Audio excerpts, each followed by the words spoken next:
Qué emoción, hermanos, cuando pensamos en lo que Cristo ha hecho por cada uno de nosotros. Y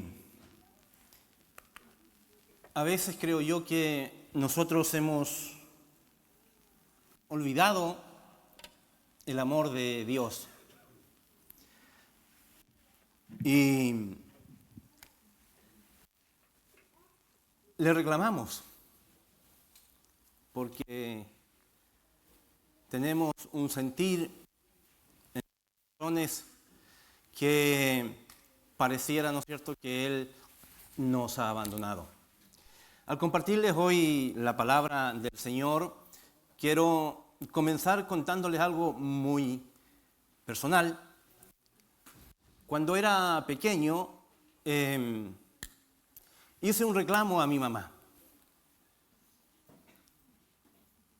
Y yo había escuchado, no sé de quién, cómo, ni cuándo, que ella había tenido que, en un principio, dejarme de lado y otros fueron los que me criaron. Mi abuelita, una tía, se hizo cargo de mí. Entonces, como pasados los 4 años,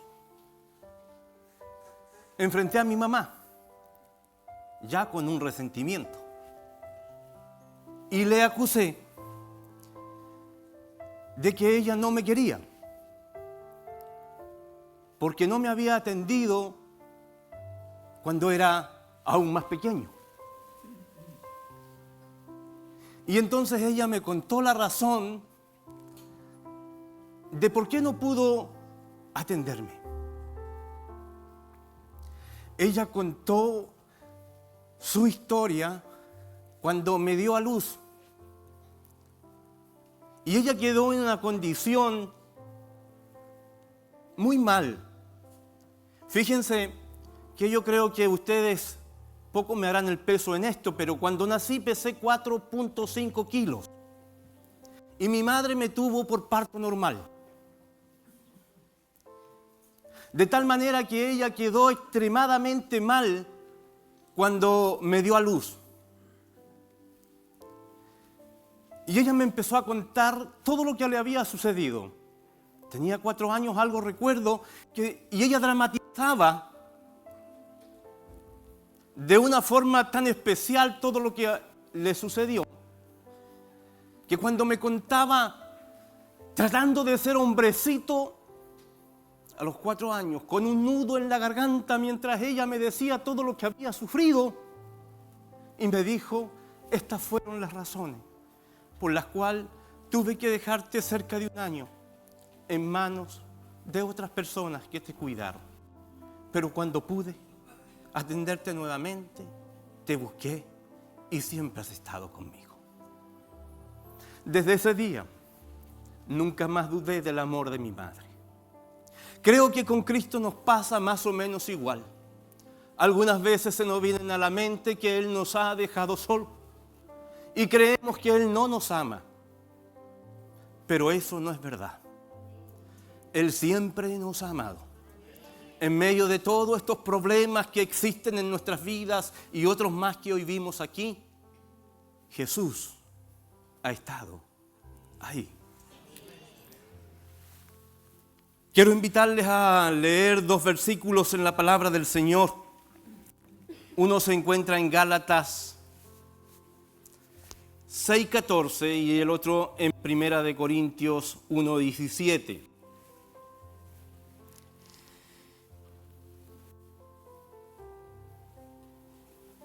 Dicen así estos versículos.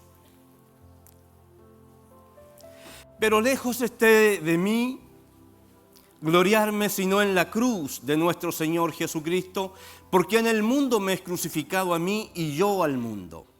1 Corintios 1:17 dice, pues no me envió Cristo a bautizar, sino a predicar el Evangelio,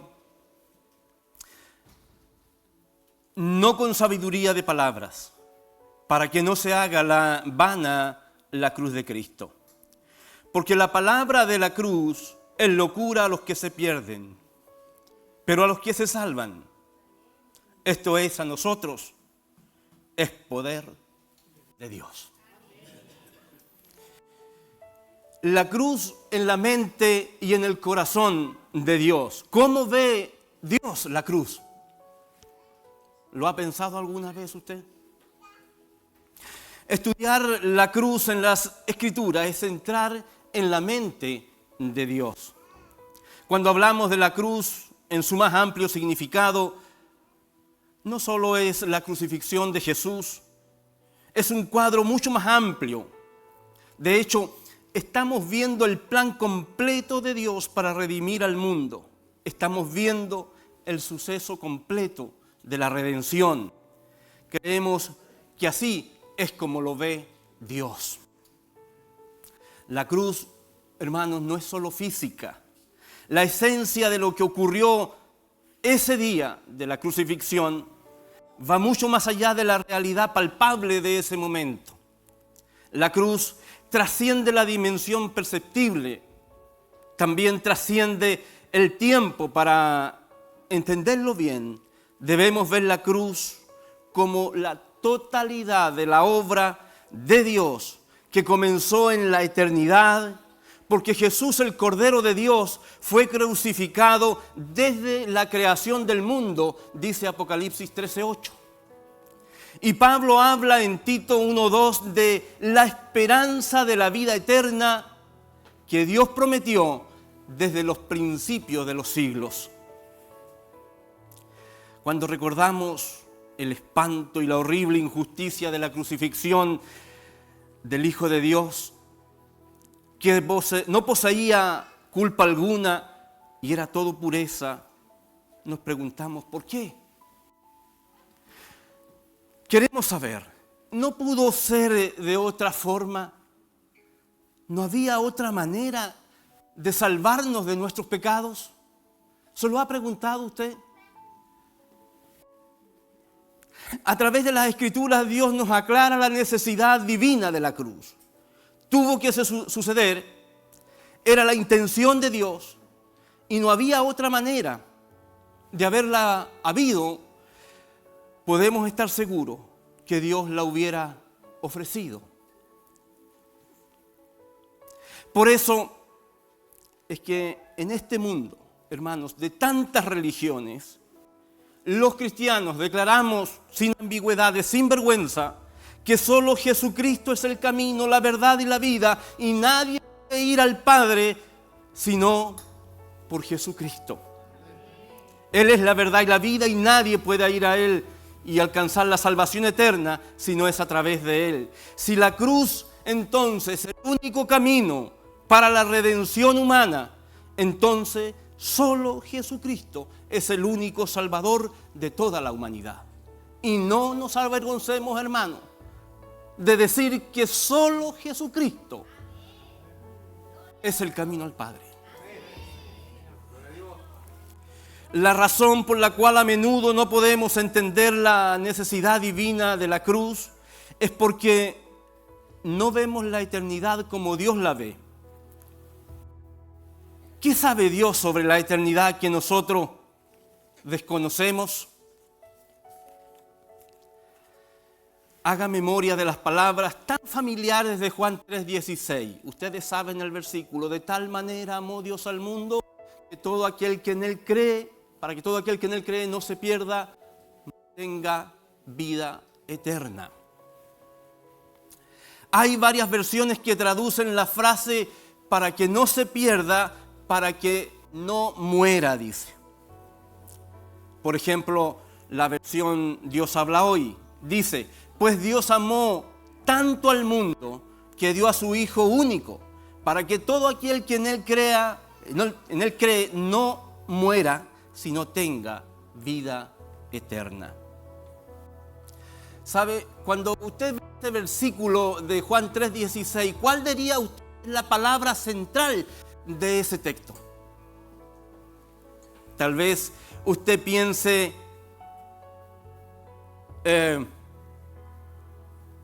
que es creer. Tal vez piense que es otra palabra, pero la razón de la cruz es que todos nosotros teníamos que morir. Y esa palabra es la razón de por qué Jesús tuvo que venir al mundo. La razón por la cual Jesús tuvo que venir es porque usted y yo, una cosa era solo segura, y era la muerte. Entonces, la única forma para darnos salvación era la cruz. Efesios 2:12 dice, ahí Pablo nos pide que no dejemos de recordar que algo que tal vez nosotros olvidamos, que estábamos separados de Cristo, sin esperanza, sin Dios en el mundo. Humanamente hablando, ninguno de nosotros esperaba nada eterno excepto la muerte. Esa era nuestra realidad. Cuando entendemos esta realidad quedamos sobrecogidos por el amor de Dios, porque dio a su único Hijo para salvarnos, para que no muramos.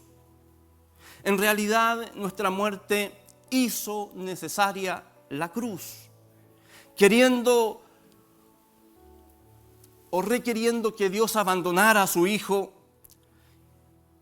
y sin ninguna otra estrategia posible, Él lo entregó. Por lo tanto, la palabra morir nos dice algo de la eternidad que nosotros no logramos incorporar. La razón de que no veamos la eternidad como Dios la ve es porque no vemos el pecado como Dios lo ve. ¿Se ha preguntado usted qué tan serio es el pecado?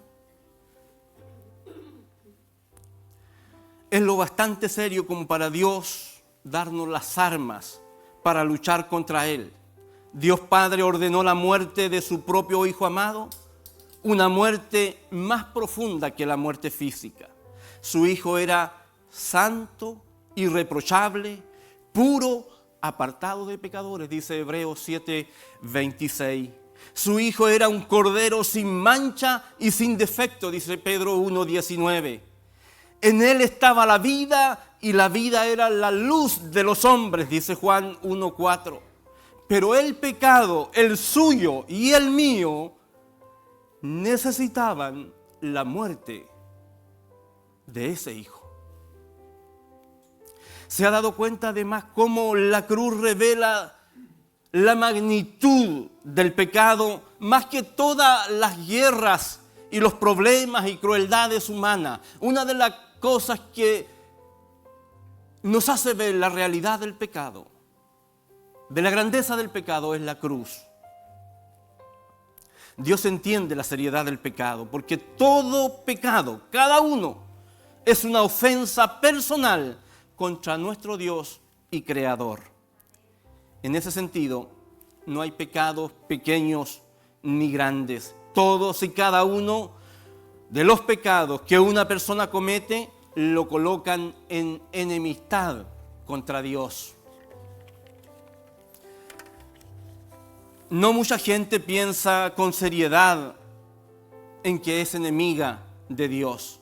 Incluso nosotros los creyentes a veces nos resistimos a esta forma de pensar. Dicen algunos con sinceridad acerca de su pasado: bueno, en realidad yo no iba contra Dios, tan solo andaba sin Él. Pero están equivocados. La perspectiva de Dios de estas cosas, Él nos dice en su palabra que éramos enemigos de Dios. O como lo estableció Jesús: el que no está de mi parte está contra mí. Hermanos, amigos, nosotros simplemente no tomemos en cuenta a Dios. ¿Estamos con Él o estamos contra Él?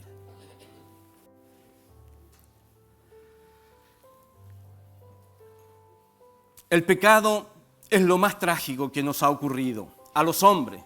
Nos volvió enemigos de Dios y para Dios le resultó sumamente costoso luchar también contra el pecado.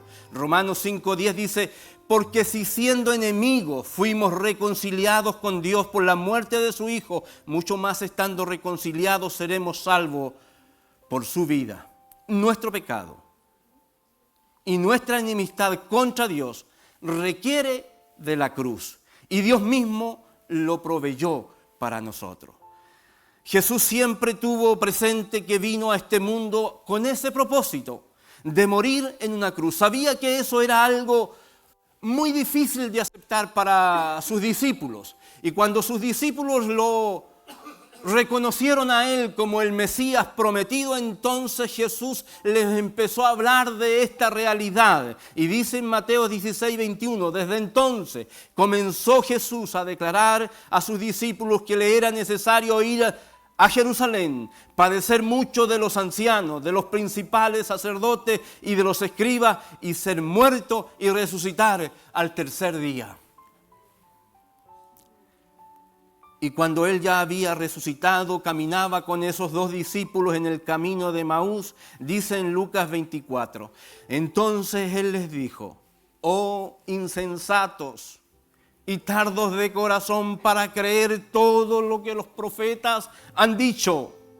¿No era necesario que el Cristo padeciera estas cosas y que entrara en su gloria?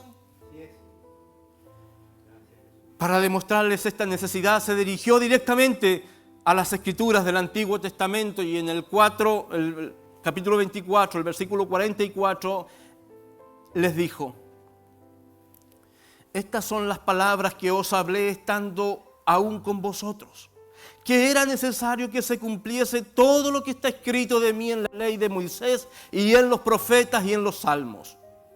Entonces les abrió el entendimiento para que comprendiesen las Escrituras, y les dijo: así está escrito, y así fue necesario que el Cristo padeciese y resucitase al tercer día. La cruz era inevitable y estaba planeada por el Padre antes de la fundación del mundo. Revela en su palabra y el pensamiento también de Pablo esta verdad. Estaba muy arraigada en el pensamiento de Pablo. Él dijo a los corintios: porque primeramente os he enseñado lo que asimismo recibí, que Cristo murió por nuestros pecados, conforme a las Escrituras, y que fue sepultado y que resucitó al tercer día, conforme a las Escrituras. Entonces, en los textos, hermanos, que leímos al principio, ¿qué quiso decir Pablo cuando dijo: pero lejos esté de mí gloriarme, sino en la cruz de nuestro Señor Jesucristo? En las Escrituras se usan en varios sentidos la palabra cruz. Se puede referir al madero donde fue crucificado nuestro Señor Jesucristo, como lo da a entender Pablo cuando escribe a los Filipenses. En el 2:8 dice: y estando en la condición de hombre, se humilló a sí mismo, haciéndose obediente hasta la muerte, y muerte de cruz. Pero esta no es la cruz a la que se refiere o en la que se gloría Pablo. No está diciendo que él se gloría en un tronco de madera como lo hace la religión tradicional y adora el crucifijo. No, sin duda él hubiera condenado eso. Otras veces, cuando la Biblia usa la palabra cruz, se refiere a las aflicciones y pruebas que los creyentes en Cristo tienen que sufrir cuando quieren seguir fielmente a Cristo. Este es el sentido en que Jesús usa la palabra en Mateo 10:38, cuando dice: y el que no toma su cruz y sigue en pos de mí, no es digno de mí. Tampoco este es el sentido en que Pablo usa la palabra cuando escribe a los Gálatas. Él cargaba con paciencia esa cruz, pero no es el sentido en que él se refiere aquí. La palabra cruz en algunos lugares en la Biblia se usa para referirse a la doctrina de que Cristo murió por nuestros pecados en la cruz, el sacrificio completo y perfecto por los pecados cuando entregó su propio cuerpo para ser crucificado. En suma, esta frase específica, la cruz, se refiere a Cristo crucificado, el único Salvador, Ese es el sentido en que Pablo usa cuando escribe a los Corintios, en 1 Corintios 1:18, porque la palabra de la cruz es locura a los que se pierden, y también cuando escribe a los Gálatas. O sea, que no me glorío en nada, decía Pablo, excepto en Cristo crucificado, que logró la salvación de mi alma. Cristo crucificado era el gozo, el deleite, la esperanza, la confianza, el fundamento, el lugar de descanso, el arca y el refugio, alimento y remedio para el alma de Pablo. Y tiene que ser eso mismo para cada uno de nosotros. No pensaba en lo que él mismo había hecho, ni en lo que él mismo sufría. No meditaba en su propia bondad, ni en su propia justicia o rectitud. Amaba pensar en lo que Cristo había hecho. La justicia de Cristo, la expiación de Cristo, la sangre de Cristo, la obra consumada de Cristo. Esto era en lo que Pablo se gloriaba. Esto era el sol de su alma. Era el tema sobre el cual amaba predicar. Era un hombre que iba y venía por la tierra proclamando a los pecadores que el Hijo de Dios había derramado su propia sangre para salvar las almas, y Jesucristo los amaba y que había muerto por ellos en la cruz. Este era el centro de su evangelio. Notemos cómo se lo dice a los corintios. Porque primeramente os he enseñado lo que asimismo recibí, que Cristo murió por nuestros pecados conforme a las Escrituras.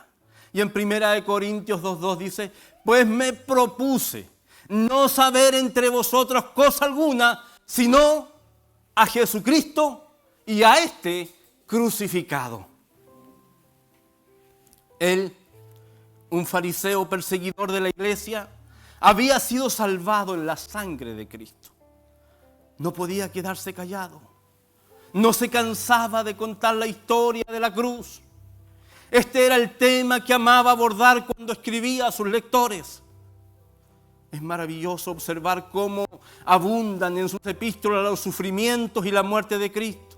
Su corazón estaba lleno del tema, lo enfatizaba constantemente, vuelve una y otra vez al tema. Es el hilo de oro que se entreteje en toda su enseñanza doctrinal y en sus exhortaciones prácticas. Nos hace pensar que aún el cristiano más avanzado nunca puede oír demasiado acerca de la cruz. Esto fue gran parte de la razón de su vida a partir del momento de su conversión. No vaya a pensar usted, yo tengo años en el Evangelio y ya no necesito que se me predique de la cruz, porque eso es una mentira del diablo. Necesitamos nosotros los cristianos oír de la cruz de Cristo. Como yo cuando niño necesitaba oír del amor de mi madre, los hijos de Dios necesitan oír de la cruz de Cristo.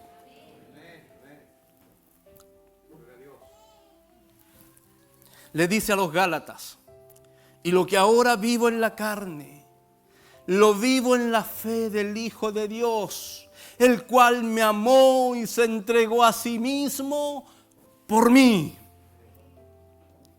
¿Qué le dio tantas fuerzas para esforzarse al apóstol Pablo? ¿Qué le dio tanta disposición para trabajar? ¿Qué le dio tanta tenacidad en su empeño para salvar a algunos? ¿Qué lo hizo tan perseverante y paciente? ¿Qué le hizo? Así, les diré el secreto. Se mantenía siempre alimentado por su fe en el cuerpo y en la sangre de Cristo. Jesús crucificado era su pan y su bebida de su alma. Debemos estar seguros que Pablo tenía razón. La cruz de Cristo, la muerte de Cristo en la cruz, para hacer expiación por los pecadores, es la verdad central de toda la Biblia. Esta es la verdad que encontramos cuando comenzamos y leemos Génesis. La simiente de la mujer hiriendo la cabeza de la serpiente no es otra cosa que la profecía de Cristo crucificado. Esta es la verdad que brilla, aunque ciertamente velada en la ley de Moisés y en la historia de los judíos, en el sacrificio diario, en el sacrificio pascual, en el continuo derramamiento de sangre en el tabernáculo y después en el templo. Todos esos son emblemas de Cristo crucificado. Y lo vemos en la imagen de Apocalipsis antes de cerrar la Biblia. Este último libro de la Biblia nos dice que en medio del trono y de los 4 seres vivientes y en medio de los ancianos había un cordero inmolado. Apocalipsis 5:6. Y aún en medio, hermanos, de la gloria celestial deslumbrante, vemos a Cristo crucificado. Quiten la cruz de la Biblia y se convierte en un libro oscuro. Son simplemente como jeroglíficos egipcios, sin la clave para interpretar su significado. Interesante y maravilloso, pero sin ningún provecho práctico. Escuchen con atención, por favor. Ustedes pueden saber mucho sobre la Biblia. Pueden conocer muy detalladamente las historias que contiene y las fechas de los eventos descritos. Como alguien puede conocer la historia nacional, puede ser que usted conozca los nombres mencionados, así como puede conocer la historia de los padres de la patria. Puede que conozca varios preceptos de la Biblia y los admire, tal como otros admiran a los filósofos como Platón, Aristóteles o Séneca, pero aún si no sabe que Cristo fue crucificado y es el fundamento de todo el libro hasta ahora, usted está leyendo con muy poco provecho. Si es así, su religión es un cielo sin sol, un edificio sin cimiento, una brújula sin aguja, una lámpara sin energía. No consolará, no salvará al alma del infierno, por mucho que sepa. Por favor, les vuelvo a pedir que presten atención. Pueden ustedes saber mucho incluso de Cristo, por una especie de conocimiento intelectual. Pueden saber quién fue, cuándo nació, qué hizo. Pueden conocer de sus milagros, sus dichos, sus profecías, sus ordenanzas. Pueden saber cómo vivió, cómo sufrió, cómo murió. Pero a menos que conozcan por experiencia personal el poder de la cruz de Cristo, a menos que se sienta que aquella sangre derramada en aquella cruz fue para salvarlo de sus pecados particulares, y a menos que esté dispuesto a confesar que su salvación depende enteramente de la obra de Cristo en la cruz, a menos que este sea su caso, Cristo no será de ningún provecho para usted. Simplemente conocer el nombre de Cristo nunca lo salvará. Tiene que conocer la cruz, el poder de su sangre, porque de lo contrario morirá en sus pecados. Mientras viva, cuídese de una religión donde hay poco de la cruz. Vivimos tiempos en que lamentablemente se necesita hacer esta advertencia. Debe abstenerse de practicar una religión sin la cruz. Hay cientos de lugares de adoración en que hay de todo, menos la cruz. Hay piedras talladas y esculpidas, hay vitrales y pinturas espectaculares, hay servicios solemnes, hay gran cantidad de ordenanza, hay músicas y bandas espectaculares, hay gran iluminación, pero no hay nada allí de la cruz de Cristo. No se proclama desde el púlpito a Cristo crucificado. el Cordero de Dios, no es levantado y no es proclamado libremente la salvación por la fe en Él. Por lo tanto, y en consecuencia, todo, hermano, es un error. Por mucho que haya en una iglesia, si no se predica la cruz de Cristo, usted tiene que salir de ahí. Si dejamos aquí en esta iglesia de predicar la cruz de Cristo, sepa que usted tiene que salir de esta iglesia y que Dios nos libre para siempre proclamar a Cristo crucificado, porque Él es el que nos redimió y se dio por nuestras vidas. Tales lugares de adoración no debemos visitarlos. No son apostólicos o no son conformes a las Escrituras. Nunca había sido eso del agrado del apóstol Pablo. Debemos esforzarnos en ser como el apóstol. Coloquen a Cristo crucificado a la vista de su alma.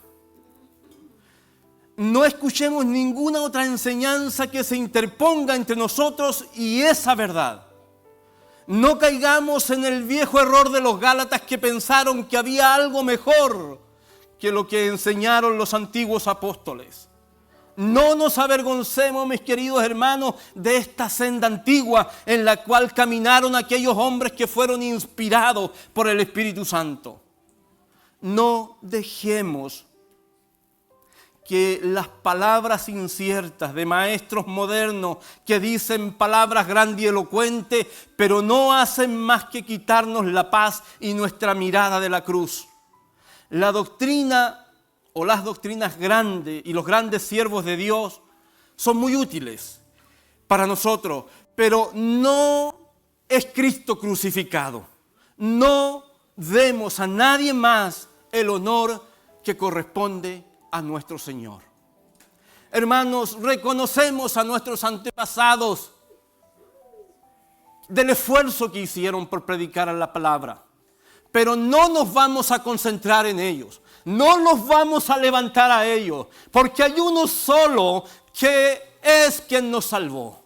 Hay uno solo que es digno de nuestro reconocimiento. Hay uno solo que dio la vida por usted. Uno que lo vio que estaba muerto en sus delitos y pecados. Uno que vio que Dios era enemigo suyo.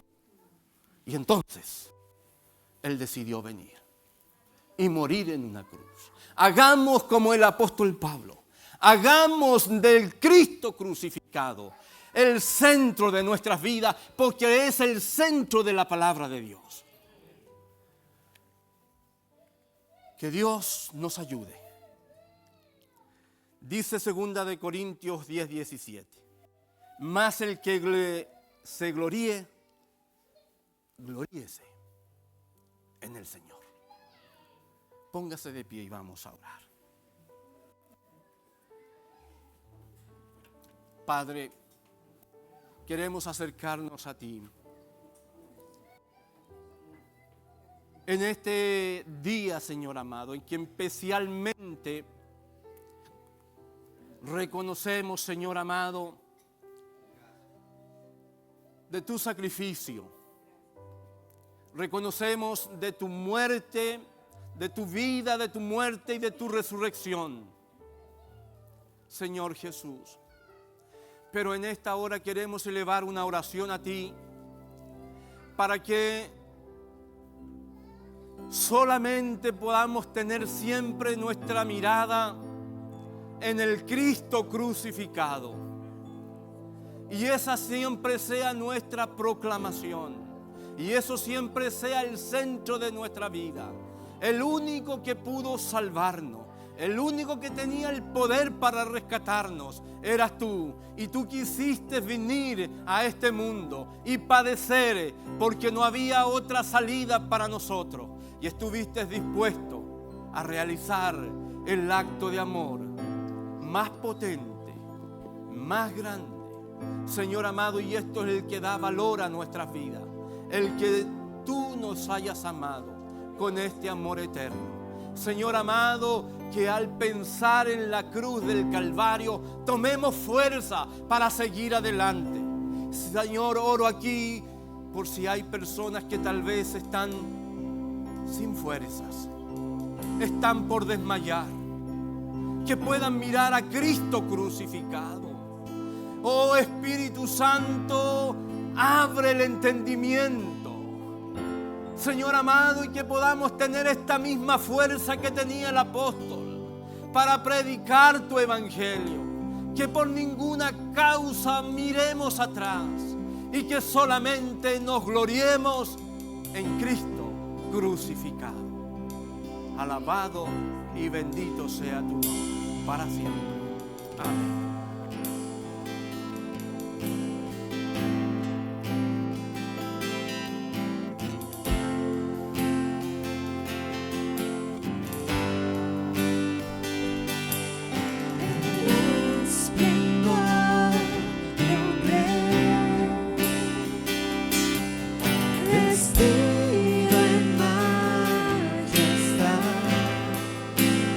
Tierra alegre está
Gloria te damos, Señor. Tu iglesia te da gloria en esta mañana, Señor, y decimos que tú eres grande, Señor, que tú eres milagroso, que tú eres poderoso. Gracias, Señor, por este tiempo, Señor, donde podemos escuchar tu palabra y donde podemos, Señor, adorarte con toda libertad, Señor. Te bendecimos, Señor, adoramos tu nombre.